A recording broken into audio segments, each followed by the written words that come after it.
Bismillah ar-Rahman ar-Rahim. I wanted to present some of my personal objections to the notion of not just the rule of one, but also this notion of the emanationist cosmology that Ibn Sina and many other Islamic philosophers have propagated. The objections that I will be presenting are those that I have not necessarily seen in literature. So these are just really my personal observations. And for those of you who have watched my video about my some of my objections to the rule of one, would have already read the disclaimer that I'm not an expert in Islamic philosophy. I have no training at all in Islamic philosophy. I've never studied in any seminary whatsoever. So take whatever I say with a pinch of salt. With that, I wanted to present, I think, one of the major issues that I see with the whole concept of emanationism. Um, Emanationism, what is emanationism, right? In a nutshell, the whole notion of emanation comes from a Neoplatonic background. The Muslims, when they expanded the Islamic Empire, they conquered, the lands in Egypt and in Persia. They came across Neoplatonism. They translated a lot of the works of Plotinus and others, and through that they came across this idea of emanationism. And the early Muslim philosophers like al-Farabi and Ibn Sina took many of the ideas from Neoplatonist philosophy and applied it to an Islamic worldview. So it isn't accurate to say that Islamic philosophy is completely Neoplatonist, but it is also accurate to state that they were inspired by it. And Neoplatonism plays a very significant role in the cosmology of the likes of Ibn Sina. So, what is emanationism? Emanationism is fundamentally the notion that God's creative act, which is a continuous process, right? God is continuously creating. It starts with the emanation of the first intellect. And we'll describe what the first intellect is in just a minute. The emanationists, like Ibn Sina, believe that God, for a number of reasons, cannot create, for example, a tree or a human being or a rock or a mountain directly, that he is too perfect to be able to do that. Um, in common English parlance, you'd say that he doesn't want to get his hands dirty. Rather, because of the level of perfection, absolute perfection that God has, the only thing that he emanates is actually something called the first intellect. So, the emanation of this first intellect, which is supposed to be a very pure being, preserves and keeps God away from the imperfections we obviously see in the material world. The emanationists like Ibn Sina go to the extent of not only claiming that God emanates the first intellect, but that he can only emanate the first intellect, and that emanating anything else would be a violation of God's perfection. So this puts obviously a very important restriction on what God can do. Essentially, Ibn Sina is saying that the only act God does um, is the emanation of the first intellect. Yes, he does say that the first intellect does other things, and so God ultimately is responsible for everything, but he says that God's only immediate act is the emanation of the first intellect. That clearly doesn't sit well with any theological conception of God, whether it's from the Quranic scriptures or any other scripture where we find God to be directly involved with the human being.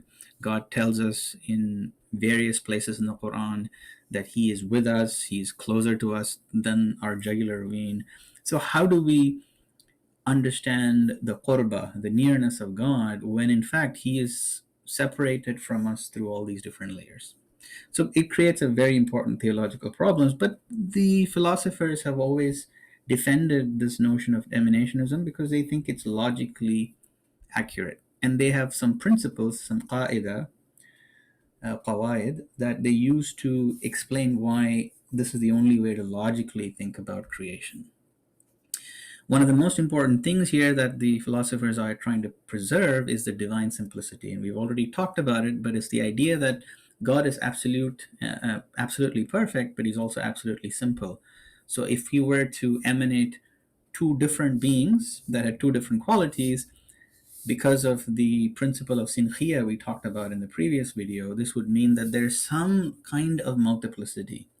Of course, if you deny the rule of one, as I do, then we don't have a problem. But for these philosophers who believe in the rule of one, uh, they believe that if God is the cause and there are two different effects, that would create multiplicity.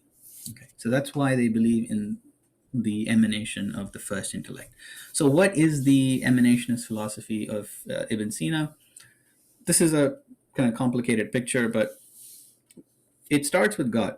He is the wajib al wujud, or the necessary being. He's the only existent in the universe whose existence is not owed to anything else. He doesn't depend on anything else. He exists by himself. He is what we call necessary in and of itself, wajib bizat. Everything else in the universe is wajib bil ghair. In other words, they are necessary, but only to the extent that something else causes them to come into being. And so the hierarchy of emanation starts with God, and then God emanates the first intellect. And then the first intellect then creates the divine sphere along with the second intellect. And then the second intellect creates other things, and also subsequently emanates the third intellect. And the third intellect then leads to the fourth intellect, and so on and so forth. Eventually, you read to the 10th intellect, which is also called the active intellect, which is what essentially controls the cosmos, the material universe as we know it. So this is the cosmology of Ibn Sina.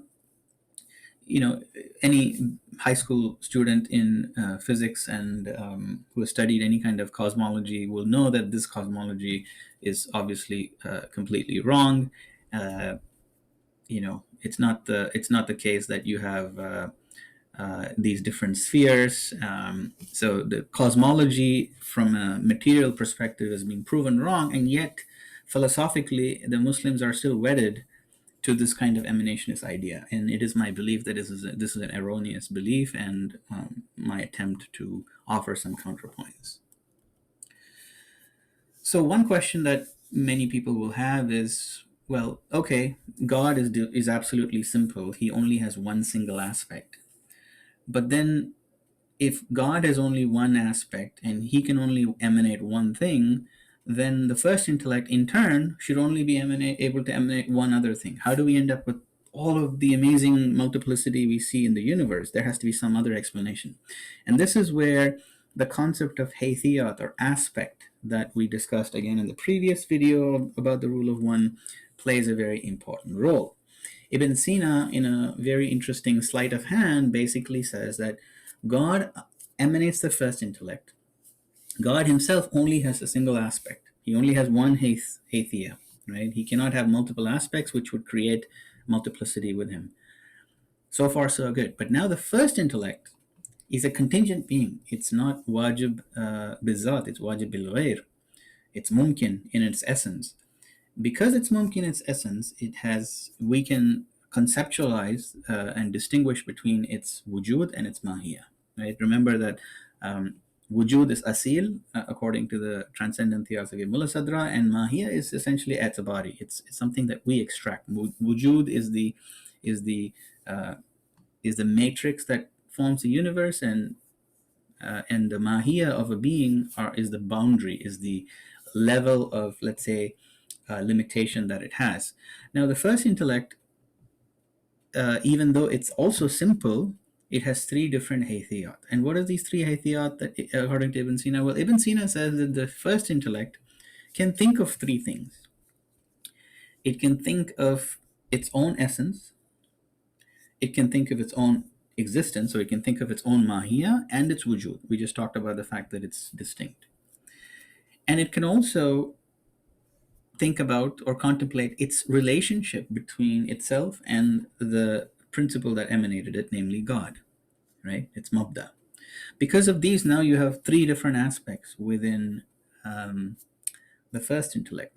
Now, what's interesting is, of course, the philosophers somehow don't think this is possible for God. If God had a picture of all of us, of all of creation in his knowledge, then he can create essentially infinite aspects within him. This is my understanding, and this is why I believe that God emanates the whole world directly, and He's the direct cause directly of everything.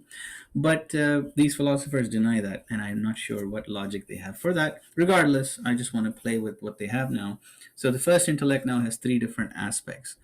So, and then the second intellect has more aspects because now it can contemplate. The second intellect will be able to contemplate its mahiyya, its wujud, its relationship with the first intellect, and the first intellect's relationship with God, and so on and so forth. So now you have more and more complexity with every level of hierarchy. The other important principle that's something that we should know is what's called Imkaan al-Ashraf. It's called the possibility of the superior or the possibility of the nobler. It's the idea that when you have a hierarchy of beings, right, and each one of them is more perfect than the other, you cannot have jumps. It has to go gradually, right? So, for example, if you have a waterfall, um, if let's say the waterfall starts from 100 feet above the ground, the water as it comes down has to go through the entire length of the height of that, let's say, cliff, right? It cannot jump from 100 meters to the flat ground directly. It has to go through every single layer. And this is a principle that they use in this emanationism. So what the emanationist philosophers believe is that God emanates something, and then that emanates something else, and then that emanates something else, and so on and so on and so forth. And with every layer, you get something that is less perfect. And that in this case, for example, in this picture, being 4 is more perfect than being 5, being 3 is more perfect than being 4, being 2 is more perfect from being 3, being 1 is more perfect than being 2. Being 1, for example, will have all the perfections of 2, 3, 4, and 5. Being 2 will have all the perfections of 3, 4, and 5. Now, it is not the case that all these beings need to have the same species. So being 5 could be, for example, a tree. Being 4 could be a mammal. Being 3 could be a human being. Being 2 could be an intellect or something like that. So it doesn't necessarily, it's not the case that these beings all sit under the same species. Now, the question that you should have, you probably have, but this is the one that I have is, okay, let's say that God is now emanating the first intellect. What level of perfection does the first intellect have? We all agree that with the philosophers that the first intellect has mahiyya by virtue of being contingent. Sorry, there's a spelling error in the slide here, but it should be contingent. Because of that, it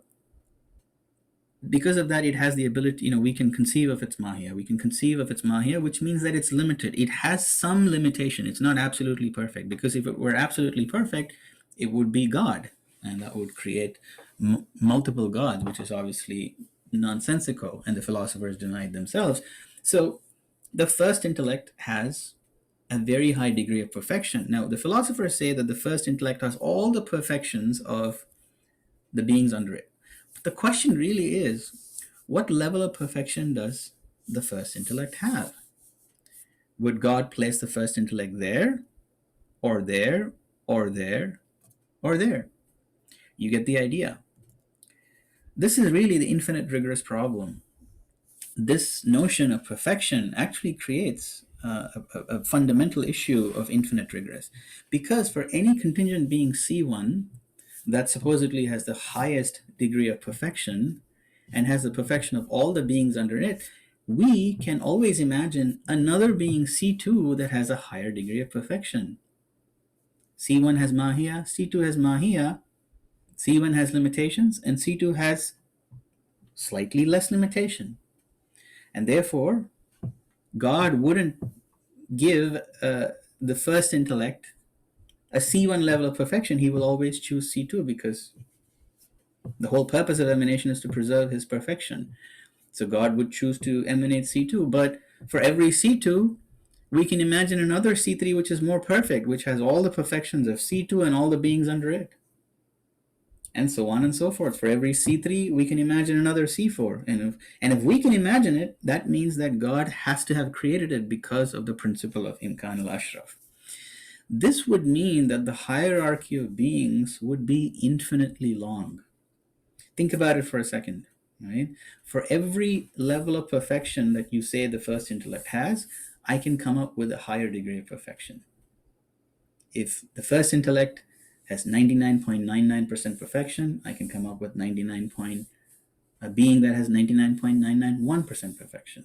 And then I can come up with something that has 99.992% perfection. So that creates an infinite regress problem. Now, the philosopher might throw his hands and say, well, you know what? Okay, fine, you're right. But we are essentially not saying that the first intellect has every perfection that you can think of. It just is the most perfect thing in the universe. It doesn't have to have this kind of infinite gradation. So let's imagine that the first intellect starts with 99%. What's wrong with that? Right? Yes, there could be a being that has 99.5% perfection, but God chooses not to create it. That would be a potential objection by the philosopher. But that creates another problem. If you created this whole principle because you say that God should create something that is consistent with his perfection, and that he should create something that's absolutely perfect or close to absolutely perfect, then if I can tell you that there is a being that is more perfect than the 99%, God should have created that. The whole reason for coming up with this elaborate scheme is to allow for the preservation of God's perfection. So this is a fundamental infinite regress problem, and what it does is it makes the ladder of existence infinitely long, which means that if God emanates, it would take an infinite amount of hops for us to get to the material universe, which essentially means the material universe is fundamentally impossible. It would never have been created, because if you have a waterfall of infinite height, the water will never hit the ground. We know the existence of the universe is true. We affirm it. So that means there has to be only a finite hierarchy. That means that the first intellect has to have a finite level of perfection, which means that the whole underlying assumption here doesn't hold water anymore. And this is really the fundamental problem that I wanted to highlight here. There's another way to think about it, which is if you look at it from the perspective of asalatul wujud, we understand that ultimately all beings are simply manifestations of that wujud that Allah has given them, and that the only distinction between a tree and a human being and an angel, or in the first intellect, is the limitations that we have. So if Allah is forced to create first intellect with a certain limitation, there's nothing to stop him from creating something that has another limitation. So the principle of Imkaan al-Ashraf and rule of one, which is supposedly held as the principles for this whole cosmology, ultimately suffers from some serious logical issues, apart from the fact that the worldview that supported this philosophy was born at a time when material science hadn't evolved to the level we have today. Thank you.